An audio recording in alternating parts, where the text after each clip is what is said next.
Bon matin tout le monde, ça va bien? Yeah! Hey, j'aimerais qu'on puisse prendre le temps de souhaiter la bienvenue à toutes les nouvelles personnes qui sont avec nous. À chaque semaine, il y a des nouvelles personnes et on peut faire du bruit pour les nouvelles personnes. Allez, fort que ça pleut pas! Bienvenue! La semaine dernière, j'étais en France. J'ai prêché là-bas dans une grande conférence de jeunes. Il y avait 2500 jeunes dans une convention jeunesse. C'était fou. Il y a des photos qui vont apparaître à l'écran. C'était vraiment génial. Je sais qu'il y en a qui ont prié pour moi. Je veux vous remercier. Mais je veux aussi donner des nouvelles de notre groupe. On a 5 à 7 à Strasbourg, en France. Et j'étais là cette semaine et j'ai prêché. On était 51 personnes. Puis pour de vrai, là, c'est vraiment nice. C'est dans une maison. Il y a quelqu'un qui nous ouvre sa maison et j'étais surpris de la qualité de ce qui se passe là-bas. La fraternité est extraordinaire. La louange est super bonne. Ils font des chants à la chapelle, c'est malade. Mais aussi de voir le nombre de jeunes adultes qu'il y avait là-bas. Il y a beaucoup de jeunes adultes dans cette petite communauté-là. Et on est vraiment remplis d'espoir de ce que Dieu va faire dans le futur là-bas. Alors, j'aimerais vous demander de faire du bruit. Ils vont nous écouter en ligne, ils le font tout le temps. Est-ce qu'on peut faire du bruit pour notre communauté à Strasbourg là-bas? Yeah, yeah, yeah, yeah, yeah, yeah, yeah, yeah!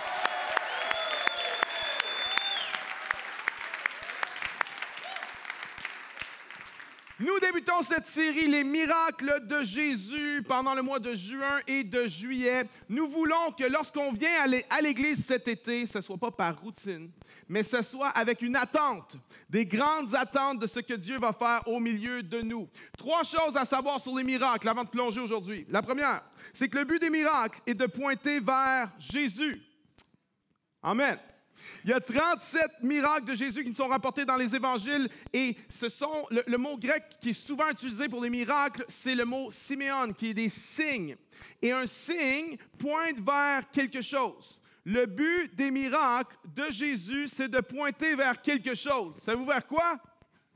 Jésus, right? Le but des miracles de Jésus, c'est de pointer vers Jésus. Attention à ne pas regardez au mauvais endroit. Il y a une photo qui va apparaître à l'écran. Ça, c'est notre chien, Kayla. Quand on l'a eue, elle était tout petite comme ça. Elle était belle et stupide. Et une des choses qui caractérise Kayla, c'est que lorsqu'on pointait quelque chose, au lieu de regarder à ce qu'on pointe, le chien regardait à notre doigt. C'est cute, mais c'est stupide, OK? Attention, nous, à ne pas faire la même chose. Attention, nous, alors que les miracles doivent pointer vers Jésus, à ne pas regarder au doigt, à ne pas regarder premièrement au miracle. Un jour, les pharisiens sont venus à Jésus et ils ont dit « Maître, nous voudrions te voir faire un miracle. » Il leur répondit « Une génération méchante et adultère demande un miracle. Il ne lui sera donné autre miracle que celui du prophète Jonas. » Jésus avait refusé des miracles aux pharisiens parce qu'il dit, vous prenez les miracles et vous le mettez à ma place, à moi. Les miracles sont supposés pointer vers Jésus. Amen. Deuxième chose, on doit tester les miracles. Saviez-vous que le malin peut faire certains miracles? Pas tous, mais certains. Le malin peut nous donner l'illusion de miracle également. Dans 2 Thessaloniciens, ça nous dit que le jour que l'Antéchrist va venir, ça nous dit ceci, l'apparition de l'impie se fera par la puissance de Satan avec toutes sortes de miracles, de signes et de prodiges mensongers. La Bible enseigne que Satan se déguise en ange de lumière. Et Satan peut faire des miracles ou des apparences de miracles. Lorsque j'étais en Indonésie il y a 2 mois, une des choses qui est vraiment tendance là-bas, c'est les guérisseurs. Et il y a des gens de partout. J'ai rencontré des Québécois à l'aéroport là-bas qui venaient pour rencontrer les guérisseurs. J'aimerais te dire, l'ennemi n'a aucun problème à t'accorder une guérison s'il peut te voler ton âme. C'est pas parce qu'il y a du miraculeux que ça vient de Dieu. Attention, on doit tester les miracles. Jésus a averti que dans les derniers jours, il y aurait des faux prophètes, des faux Christ qui feraient des prodiges et des miracles au point de séduire les élus s'il était possible. C'est pas parce que quelqu'un fait des miracles que ça vient nécessairement de Dieu. Troisième chose, les miracles ne sont pas limités à la période de l'Église primitive. Je peux t'entendre amen? Il y a des gens qui disent que les miracles, c'était seulement pour l'époque des premiers apôtres. Mais il n'y a rien. Il n'y a pas un seul verset dans la Bible qui supporte ça. Si tu trouves un verset pour supporter que les miracles, c'était seulement pour le temps des apôtres, il faut que tu fasses un exercice de gymnastique théologique impossible. Il faut que tu fasses la split et le grand écart en même temps. OK? On sait qu'on peut faire soit l'un, soit l'autre, mais pas les deux en même temps. Vous êtes d'accord avec moi? Si tu fais les deux en même temps, il y a un problème. Les miracles sont encore vrais pour aujourd'hui. Spurgeon a dit ceci: lorsque les gens entendent les choses que Dieu a fait dans le passé, ils disent « ça fait longtemps ». Mais Spurgeon dit: est-ce que Dieu a changé? N'est-il pas immuable? N'est-il pas le même hier, aujourd'hui et éternellement? N'est-ce pas un argument suffisant pour prouver que ce que Dieu a fait une fois, il peut le faire encore? Je vais même pousser un peu plus loin. Ce qu'il a fait une fois est une prophétie de ce qu'il a l'intention de faire encore. Les miracles ont été attestés au ministère de Jésus. Ils ont été aussi à l'époque de l'Église primitive, dans l'histoire de l'Église. Et aujourd'hui, Dieu fait encore des miracles. Combien ont déjà été guéris surnaturellement par Dieu, une guérison surnaturelle? Je l'ai vu dans ma vie, je l'ai vu dans la vie de membres de ma famille. Il y a des gens qui sont ici, certains de mes amis, qui ont vu leur petite fille de 1 an être guérie d'un cancer mortel. C'était assuré que c'était terminé et Dieu a fait un renversement de situation parce que Dieu fait des miracles encore aujourd'hui. Et cette série-là, c'est à propos de s'attendre à Dieu. Oui.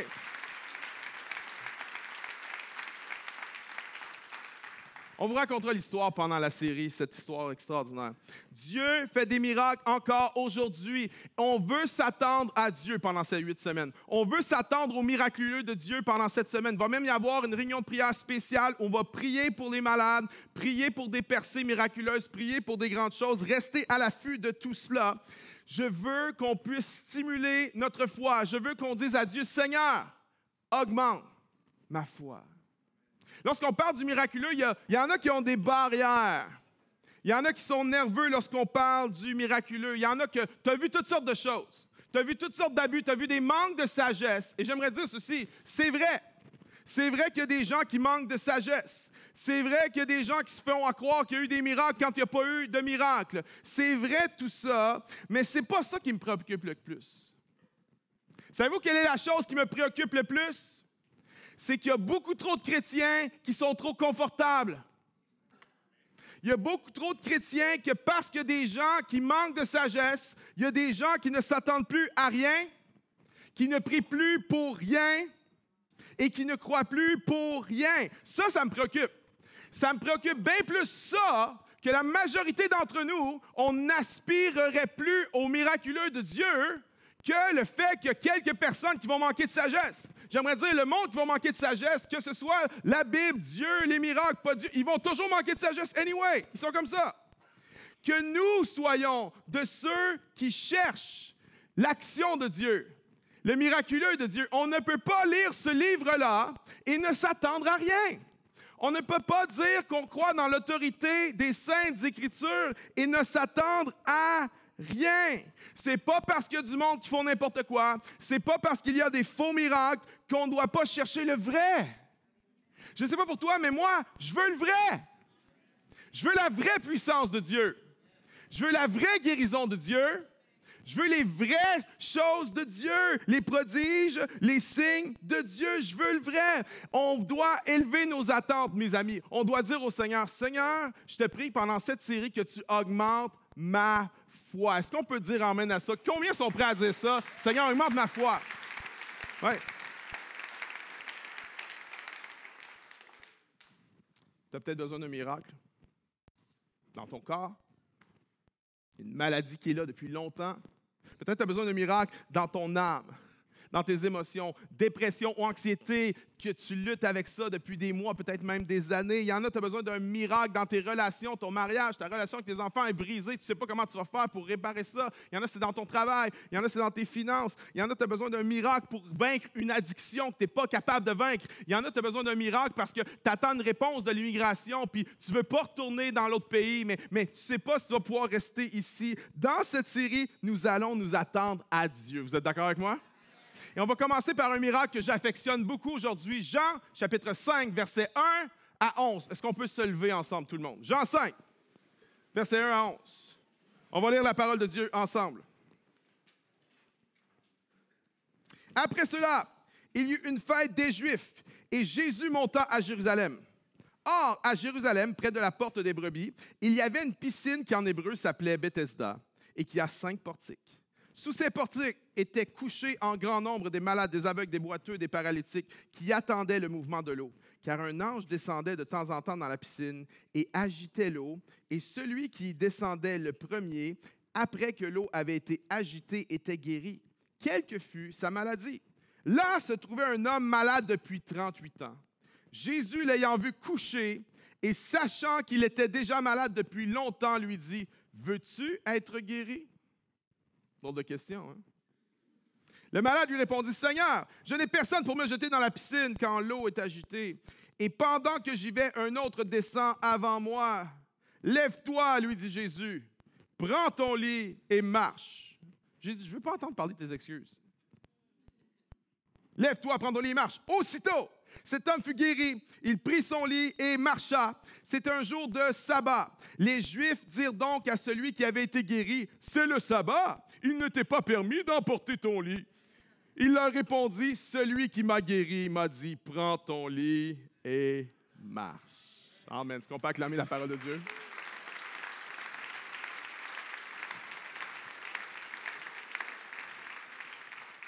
Le titre d'aujourd'hui, il faut le vouloir pour le voir.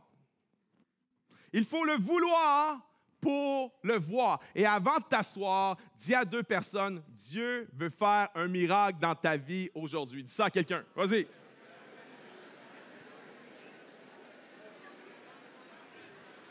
Dieu veut faire un miracle avec toi.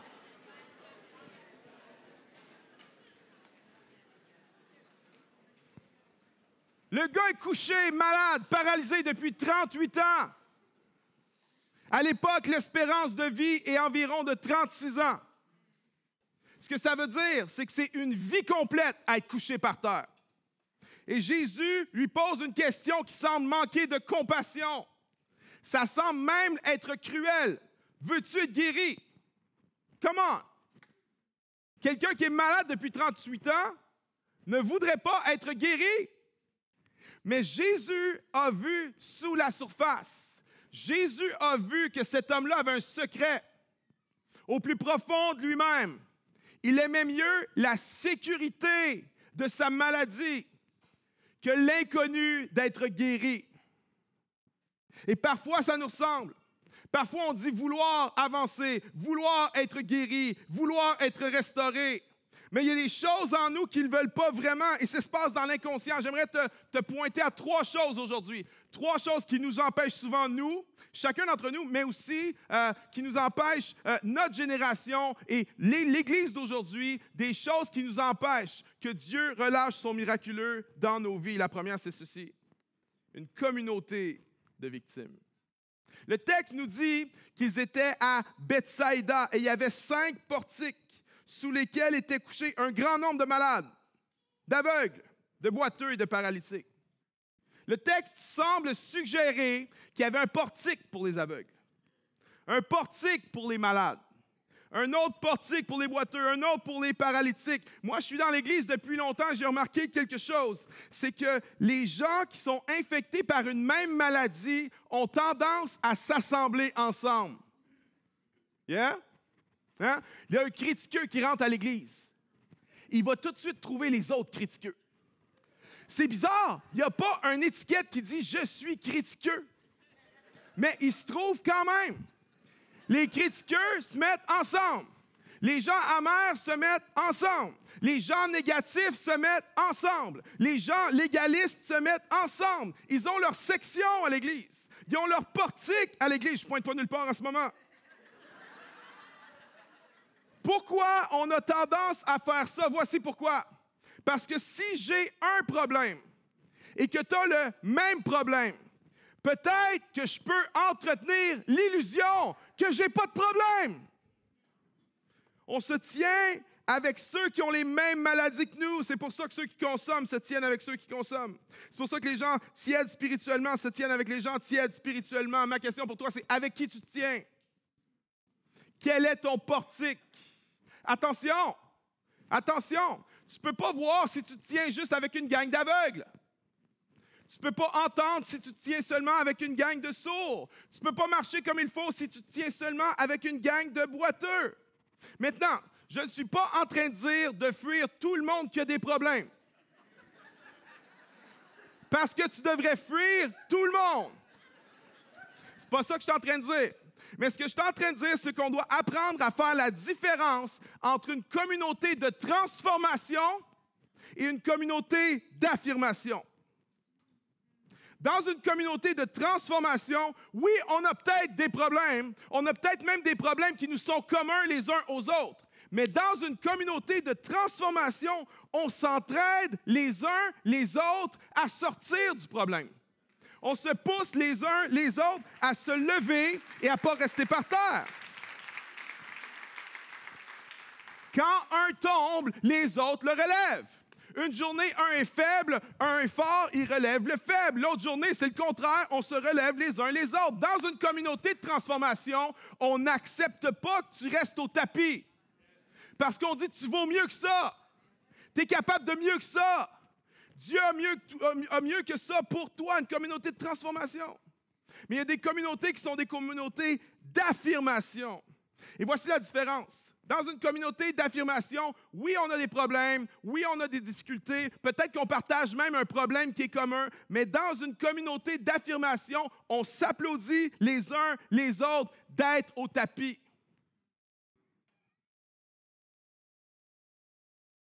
On accepte ça comme une fatalité.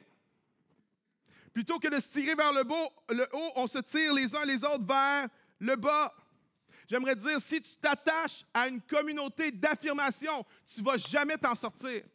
Tu vas toujours rester paralysé sur ton lit. Il y a une différence entre des AA et une gang qui se rassemble pour boire ensemble. Il y en a un qui est une communauté de transformation. Oui, on a peut-être un problème qui nous est commun, mais on se tire les uns les autres vers le haut, communauté de transformation. Ça, c'est une chose. Mais une gang qui se réunissent ensemble pour boire et pour boire et pour boire et s'applaudir les uns les autres de boire, ça, c'est quelque chose qui tire vers le bas. Attention! Une communauté de transformation nous apprend à sortir du problème. Une communauté d'affirmation nous encourage dans le problème. Parce que les communautés d'affirmation ont une mentalité de victime. Pour faire partie d'une communauté d'affirmation, on ne veut pas que tu te lèves. Parce que si tu te lèves, ceux qui ne veulent pas se lever vont se sentir coupables de ne pas se lever.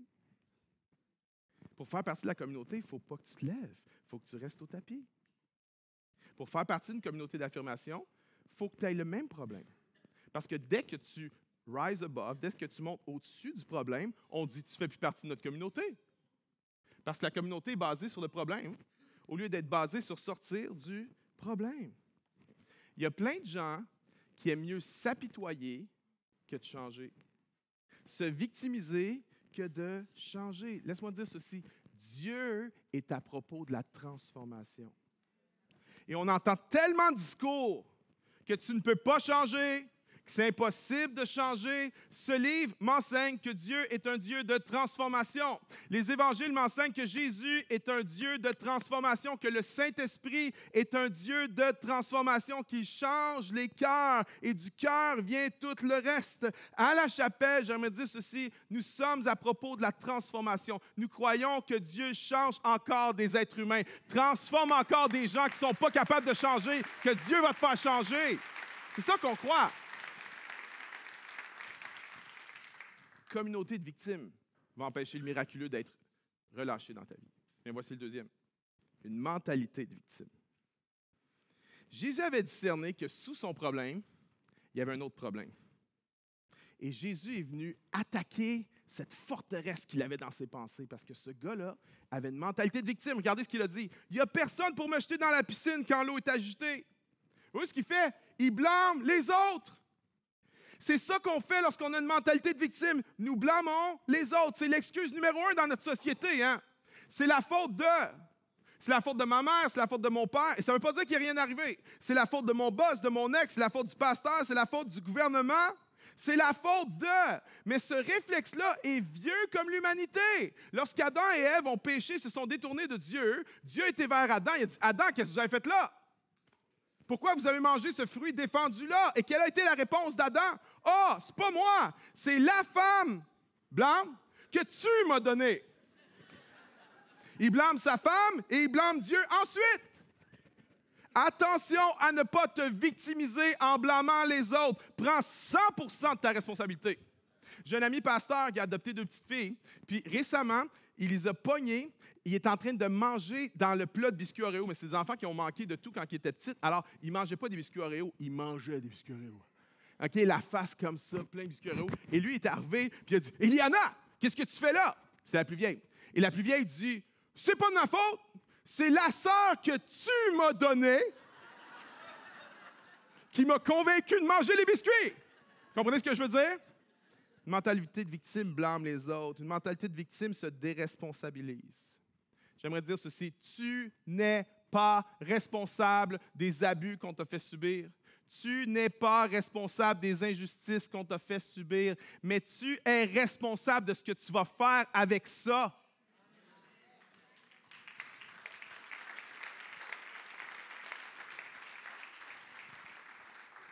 Il blâme, il se déresponsabilise, puis regardez le troisième qui fait, il s'apitoie.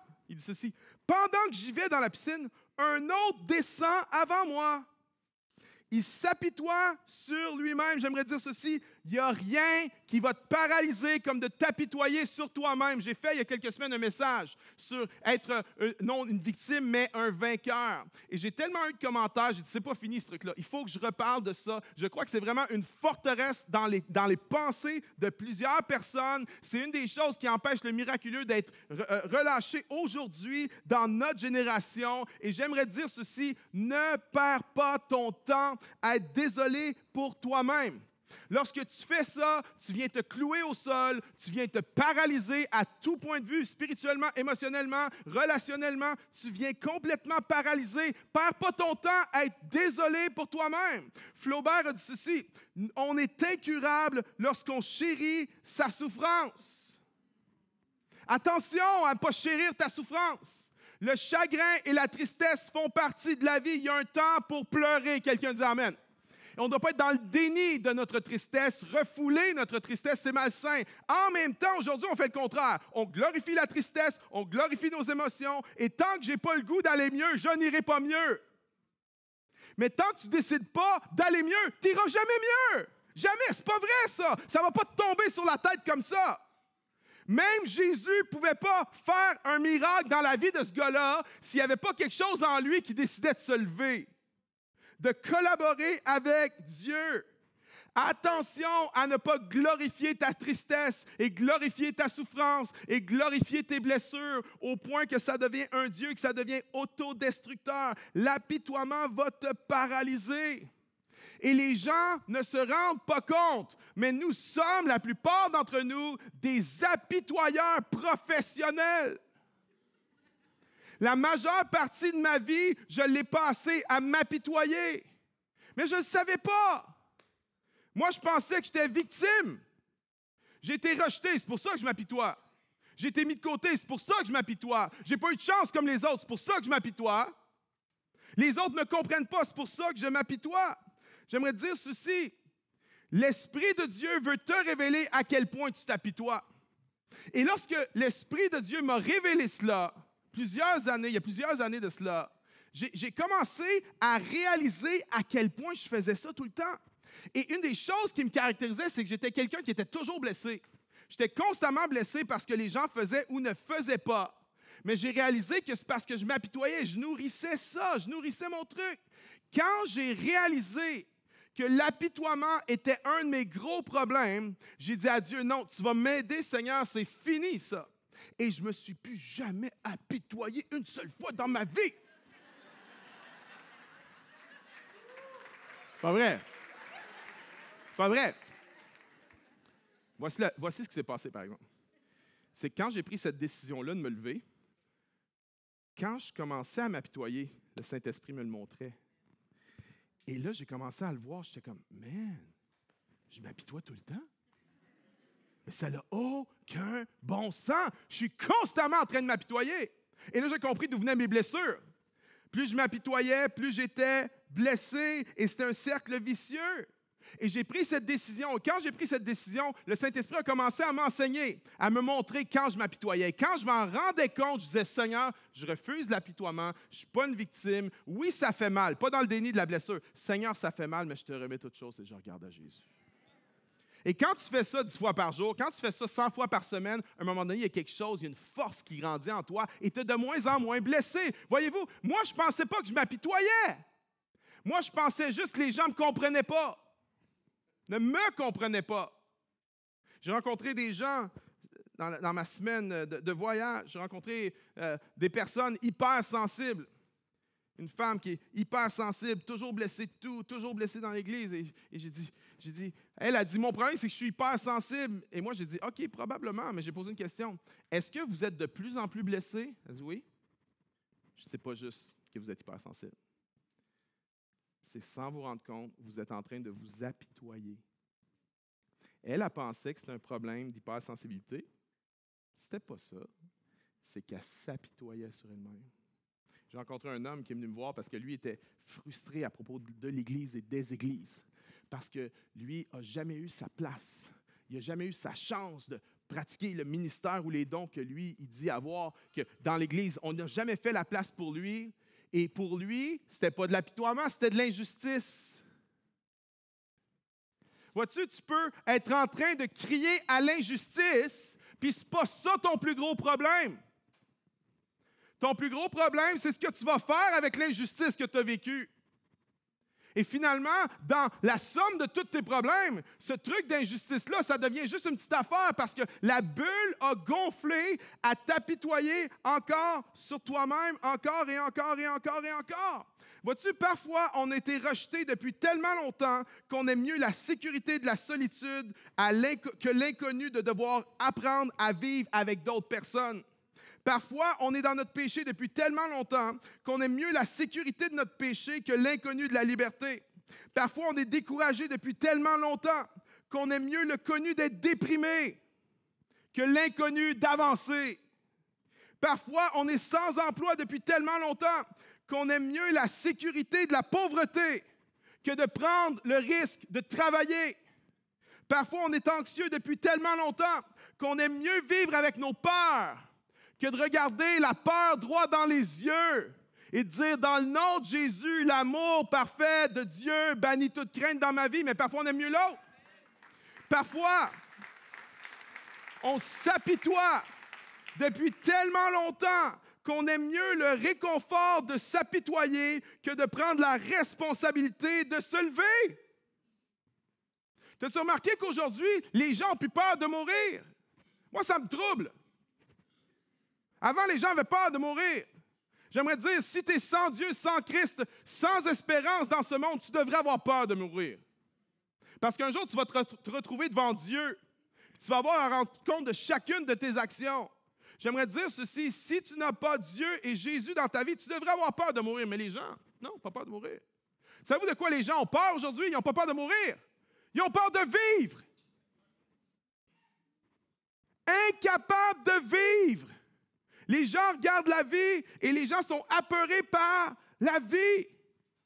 Parfois, on aime mieux mourir que vivre. J'aimerais te dire ceci, c'est quand tu vas commencer à cesser de te victimiser que tu vas commencer à marcher. C'est quand tu vas cesser de retourner tout à toi que tu vas commencer à marcher. Parce que même avec Dieu, il faut le vouloir pour le voir. Dieu ne fera jamais quelque chose contre ta volonté. Et si tu veux une intervention miraculeuse de Dieu dans ta vie, mais que deep down, tu ne le veux pas vraiment, ça ne va pas arriver. C'est pour ça que des fois, on a crié à Dieu 100 fois, puis Dieu n'a pas agi. Mais un jour, on crie vraiment à Dieu. Et là, Dieu libère toute sa puissance pour agir dans nos vies. Tu vas commencer à marcher le jour où tu vas cesser de te victimiser. Une communauté de victimes, une mentalité de victime. Et voici le troisième. Troisième chose qui empêche le miraculeux d'être relâché dans nos vies. Une identité de victime. Ce gars-là, on connaît son problème, on connaît sa maladie, mais on ne connaît pas son nom. Tu as déjà réalisé ça? Si tu ne fais pas attention, ton problème peut devenir ton identité. Sais-tu comment tu fais pour détecter, pour savoir si ton problème est devenu ton identité? Une des façons, c'est de la manière que tu parles. Vois-tu, quand ton problème est devenu ton identité, tu ne parles plus de ton problème comme étant un combat. Tu parles de ton problème comme étant quelque chose que tu es. Je suis de même. Ça fait partie de moi. Il y a comme une abdication là-dedans. Ah, je suis de même, mon père était de même, ma mère était de même. C'est de même, on est de même chez nous, on n'est pas capable de se contrôler. Non, chez nous on est tout le temps en train d'abuser de substances, tout le temps. Mon père est alcoolique. Il y a une abdication. Alors, chez nous, on est de même, on est des hommes à femmes, puis on n'est pas capable d'être fidèles, on n'est juste pas capable, on n'est pas fait pour ça. La monogamie, ça a été inventé par la religion et toutes ces affaires. Identité de victime. Identité de victime. Quand quelqu'un ne t'aime pas, puis que tu commences à dire « personne m'aime », ça, c'est une identité de victime. Au lieu de dire « cette personne ne m'aime pas », tu dis « personne ne m'aime ». Mais une identité de victime, une mentalité de victime va te mener à une identité de victime. Parce que l'ennemi de ton âme, les ténèbres, voici ce qu'elles veulent faire. L'ennemi veut que tu puisses te définir par tes cicatrices, par tes blessures. Alors que Jésus veut que tu puisses te définir par ses blessures à lui. Ce qui te définit, ce n'est pas les blessures que tu as subies. Ce qui doit te définir, c'est les blessures que lui, il a subies. Que par ses meurtrissures, nous sommes guéris. C'est ses blessures à lui qui doivent te définir, pas les tiennes. Yeah. Ce gars-là a été guéri le jour du sabbat. Et les pharisiens n'ont pas aimé ça. Ils ont dit, « T'as pas le droit de t'emporter ton lit le jour du sabbat. » Le gars ne marche pas pendant 38 ans. Puis ils mettent l'accent sur le règlement qui est leur règlement. By the way, ce n'est pas le règlement de la Bible. Le règlement qu'eux ont ajouté. « Pas le droit de te remporter ton lit le jour du sabbat. » Savez-vous que les pharisiens avaient ajouté 39 pages, juste sur le sabbat, 39 pages de règlement à ajouter au commandement du sabbat. Et l'un d'entre eux, c'est que tu n'avais pas le droit de transporter un objet. Ils ont dit, tu n'as pas le droit de transporter ton lit. Et quelle a été la réponse du gars? Le gars dit, celui qui m'a guéri a dit, prends ton lit et marche.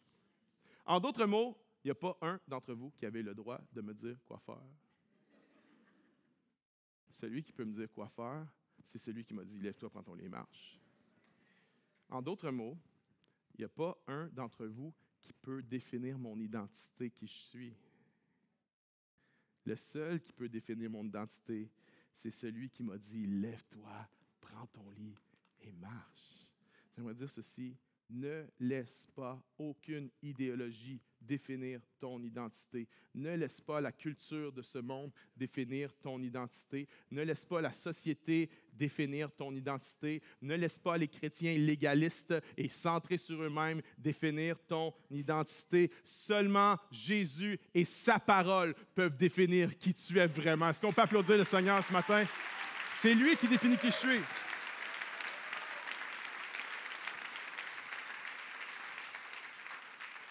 Si c'est lui qui définit qui je suis, ça veut dire quoi? Ça veut dire que je ne suis pas mes addictions, je ne suis pas mes péchés, je ne suis pas mes erreurs, je ne suis pas mon passé. Non. Je ne suis pas ma sexualité, je ne suis pas mes attirances, je ne suis pas mes échecs, mes divorces, je ne suis pas les abus que j'ai subis. Tu dis, mais je me sens comme ça.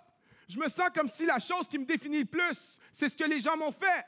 C'est les abus que j'ai subis. J'aimerais dire, la chose qui te définit le plus n'est pas les choses qu'on t'a faites, ce n'est pas les cicatrices que tu portes sur ton corps. La chose qui te définit le plus, c'est les cicatrices que lui porte sur son corps. La vie, la mort et la résurrection de Jésus doit être la chose qui te définit le plus que toutes les autres. C'est ça.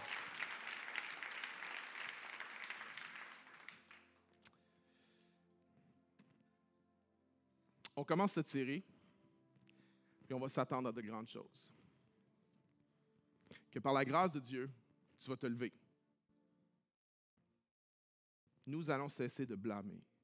Nous allons cesser de nous déresponsabiliser. Nous allons cesser de nous victimiser. Nous allons répondre à l'appel de celui qui dit « Lève-toi ». Puis il y en a, tu es ici ce matin, là, puis ça fait longtemps que tu es au tapis. Puis tu écoutes toutes les voix, tu écoutes tous les mensonges, toutes les voix extérieures qui disent que tu es défini par tes blessures. C'est pas vrai. Tes blessures n'ont pas le droit de te définir. Tes erreurs n'ont pas le droit de te définir. C'est pas vrai, ça. C'est pas vrai. Le seul qui peut te définir, c'est celui qui a la puissance de dire « Lève-toi et marche ». Et il y a quelqu'un ici ce matin qui doit entendre la voix de Dieu. Il y a des gens qui sont au tapis depuis longtemps. Il y a des gens, tu es en dépression depuis des mois, même des années. Et là, tu t'es dit, le printemps s'en vient, le soleil arrive, ça va aller mieux, je pense, ça va être correct. Et là, tu es renversé parce que ça va pas mieux. Il fait beau dehors, mais il fait pas beau en dedans. Puis tu te dis, comment ça se fait que ça va pas mieux? Il y a plus de lumière, je devrais aller mieux. Puis tu vas pas mieux. J'aimerais te dire ceci. Tu dois obéir à la parole de Jésus qui te dit « Lève-toi, prends ton lit et marche. Ne laisse pas tes émotions négatives te traîner par terre. » Non. Prends, reconnais ce qui est là. Seigneur, je suis dans les ténèbres, je suis dans la noirceur, j'ai plus d'espoir, je ne sais pas comment je vais m'en sortir. Mais, sur ta parole, je ne vais pas m'apitoyer sur moi-même. Je vais regarder en haut et je vais me lever dans le nom de Jésus. Il y en a qui ne croient pas que c'est possible. Il y en a qui ne pensent pas que c'est possible. J'aimerais dire, lorsqu'on se tourne vers lui, notre regard devient rayonnant de joie, mon ami. Lorsqu'on se tourne vers lui, il faut juste que tu te tournes à la bonne place. Tourne-toi vers lui, ne laisse pas tes émotions, ne laisse pas tes erreurs te tirer au tapis. Si je n'avais pas fait ça, si seulement cette journée-là, je ne l'avais pas faite, si seulement je ne m'étais pas fait prendre à ça, puis là, je vis avec les conséquences de ça, j'aimerais dire, au lieu de t'apitoyer, prends responsabilité de tes gaffes. T'as fait le fou avec ton mariage, prends responsabilité. Tu as fait le fou à ta job, tu as perdu ta job. Prends responsabilité. Arrête de t'apitoyer et laisse Dieu faire ce que seul lui peut faire. Lorsqu'on arrête de blâmer, lorsqu'on arrête de se déresponsabiliser, lorsqu'on arrête de s'apitoyer, la puissance de Dieu est relâchée dans nos vies. J'aimerais dire, tu n'as pas idée de ce que tu peux devenir. Tu n'as pas idée de la job que tu peux avoir. Même si tu as merdé à ta job, excusez-moi pour le langage, je ne sais plus comment parler. Même si tu as fait du caca à ta job, j'aimerais dire ceci. Prends responsabilité. Arrête de blâmer. Arrête de t'apitoyer. Lève-toi dans le nom de Jésus puis watch bien Dieu faire quelque chose avec toi.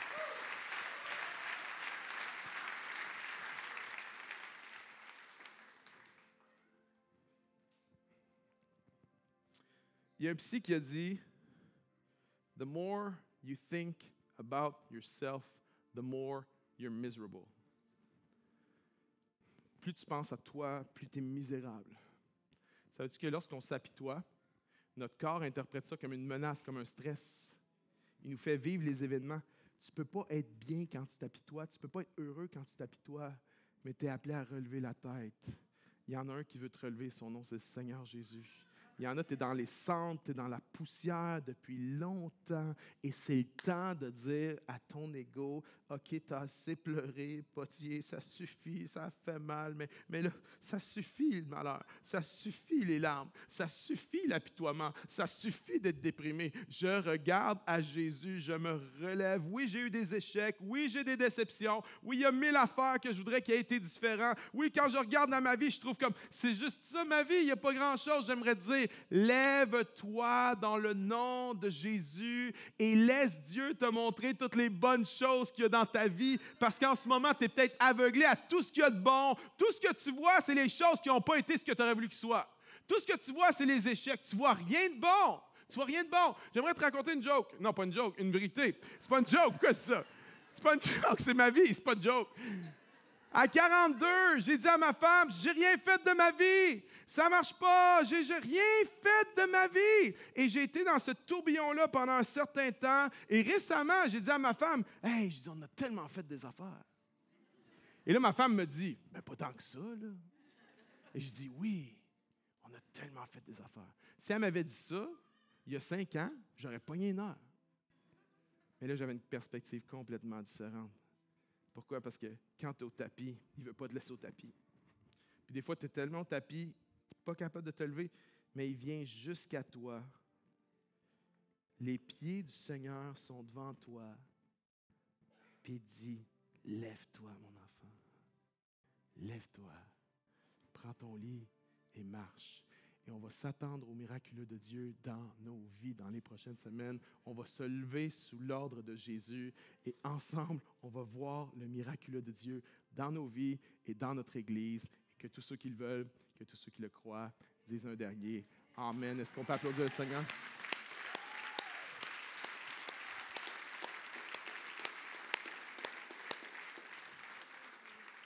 Je vais demander à tout le monde de pencher la tête, s'il vous plaît, on va prier. Et j'ai un appel. Voici mon appel. Si tu es ici, tu as besoin d'un miracle de Dieu dans ta vie. Peu importe dans quelle sphère. Si c'est toi, et tu entends l'appel du Maître aujourd'hui qui dit « Lève-toi », je vais te demander juste de lever ta main. Si tu as besoin de miracle, là où tu es, lève ta main, lève ta main. Seigneur, vois-moi, vois-moi. Lève les 2 mains devant le Seigneur. Seigneur, tu nous vois. Je lève les mains avec toi, mon ami. Moi aussi, j'ai besoin d'un miracle. J'ai besoin de plusieurs miracles. Alors que tu as les mains levées, là où tu es, je vais te demander quelque chose de courageux. Là où tu es, je vais te demander, si tu as les mains levées parce que tu as besoin d'un miracle, est-ce que tu peux te lever à ta place? Lève-toi maintenant. Lève-toi, sans honte, sans peur. J'ai besoin d'un miracle. Je suis debout avec toi. Je suis debout avec toi. Je vais demander à tous les autres, vous voyez quelqu'un de debout autour de vous, levez-vous et mettez la main sur eux, s'il vous plaît. Maintenant, tout autour, mettez la main. Puis il y a des sections il y a trop de gens qui ont la main levée, on va mettre les mains les uns sur les autres. Laisse personne tout seul, même si tu as besoin d'un miracle. Mets ta main sur la personne à côté et ensemble, on va prier pour des miracles dans la place. Seigneur mon Dieu, je prie maintenant que ton Saint-Esprit prenne le contrôle de ce temps de prière et qu'on puisse prier par le Saint-Esprit, prier selon la volonté de Dieu pour voir le miraculeux de Dieu s'accomplir dans nos vies aujourd'hui. Tu as besoin de miracle dans ton corps parce que tu es malade. Tu as besoin de ce miracle. Je prie pour toi. On va prier pour toi, pour la guérison de Dieu, pour la puissance de Dieu dans ton système immunitaire, la puissance de Dieu dans ton système digestif, la puissance de Dieu dans ton cerveau, dans tes neurones, la puissance de Dieu dans ton système nerveux. La puissance de Dieu, on va prier pour la guérison dans le nom de Jésus. Si c'est une guérison émotionnelle, stress, fatigue, anxiété, découragement, dépression, lève tes mains devant le Seigneur parce qu'on va prier pour toi. On va demander à Dieu d'intervenir dans ta vie. Il y en a, tu es engourdi, tu es comme dans une torpeur émotionnelle, tu es vide, tu es sec. On va prier que Dieu vienne te restaurer dans ton âme, dans le nom de Jésus. Il y en a que ton mariage est brisé, ton mariage est cassé. On va prier pour toi. Dans le nom de Jésus. Quel que soit ton besoin, quel que soit le miracle que tu as besoin, on va prier ensemble à 3 et tu vas élever ta voix et tu vas prier pour toi et tu vas crier à Dieu. Tu vas dire, Jésus, sauve-moi. Jésus, viens m'aider. Jésus, je me lève sous le son de ta voix. À 3, mes amis. 1, 2, 3. Allez, maintenant, élève ta voix vers le Seigneur. Élève ta voix vers lui. Seigneur, j'ai besoin de toi. J'ai besoin que tu viennes me guérir. J'ai besoin que tu viennes me guérir dans mon corps, Seigneur. Oh, mon corps a besoin de toi, Seigneur. Mon corps a besoin d'être renouvelé. Seigneur, je prie pour toute maladie, contre toute maladie dans ce lieu. Les douleurs chroniques, les maladies de Lyme, maladies neurologiques, toute forme d'inflammation dans le nom de Jésus. Nous prions que nos corps soient restaurés. Il y en a, dans le nom de Jésus, tu vas vivre. Il y a un pronostic de mort sur toi. Il y a un verdict de mort sur toi. Mais Dieu t'accorde sa grâce et il te donne encore du temps à vivre. Il te donne des années bien au-delà de ton espérance. Et je prie que tu puisses être fortifié dans le nom de Jésus. Dans le nom de Jésus, que tu sois guéri.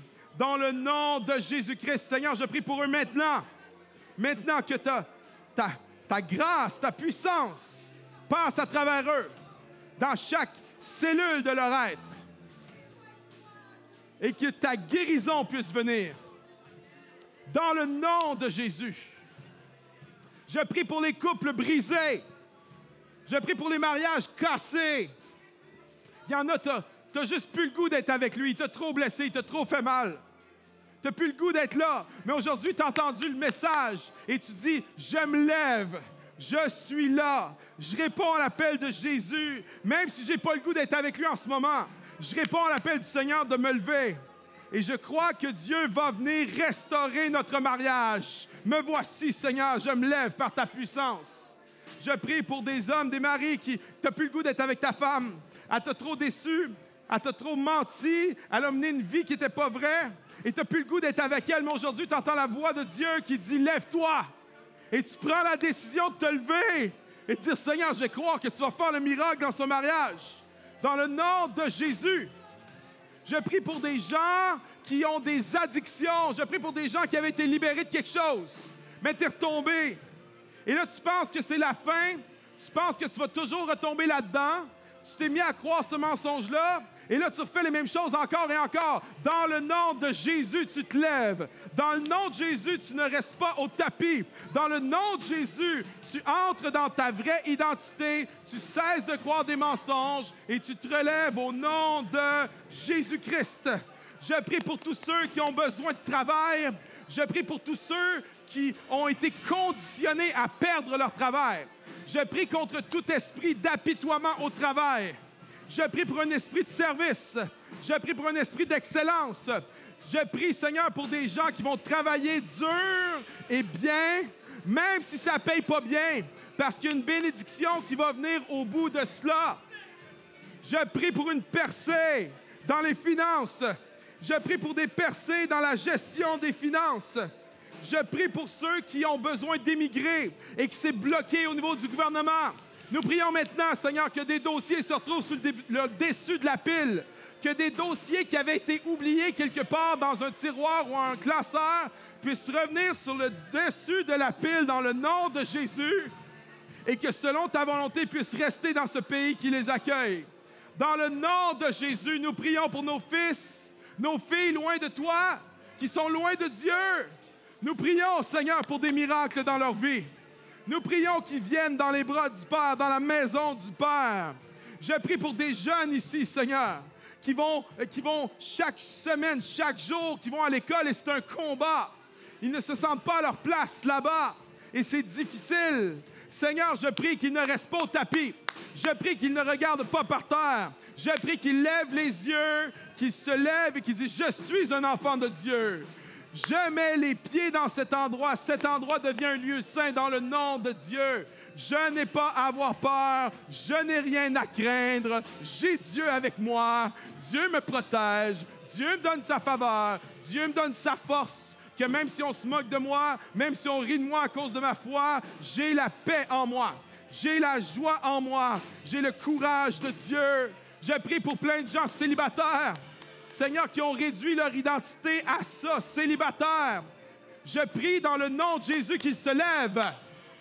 Je prie, Seigneur, qu'ils ne restent pas au tapis, ceux qui sont découragés, et qu'ils puissent entrer, Seigneur, dans ce que tu as pour eux. Il y a tellement de choses merveilleuses pour eux. Il y a tellement de projets et de plans que tu as pour eux. Je prie qu'ils se relèvent. Je prie qu'ils soient fiers d'être un enfant de Dieu. Je prie qu'ils soient fiers de qui ils sont. Dans le nom de Jésus.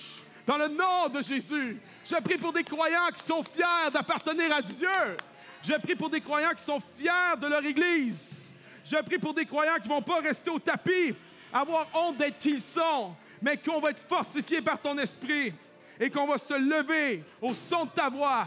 Lève-toi! Lève-toi, toi qui es par terre. Lève-toi au nom de Jésus. Lève-toi, prends ton lit et marche. Il n'y a pas de puissance dans les paroles humaines, mais il y a de la puissance dans le nom de Jésus. Et c'est ce nom que nous invoquons ici ce matin. Et c'est en ce nom que nous croyons que tu vas agir dans nos vies. Nous nous attendons à de grandes choses de ta part. Au nom de Jésus qu'on a prié. Et toute l'Église dit Amen, Amen, Amen, Amen. Est-ce qu'on peut acclamer le Dieu des miracles? Allez, fort! Yeah!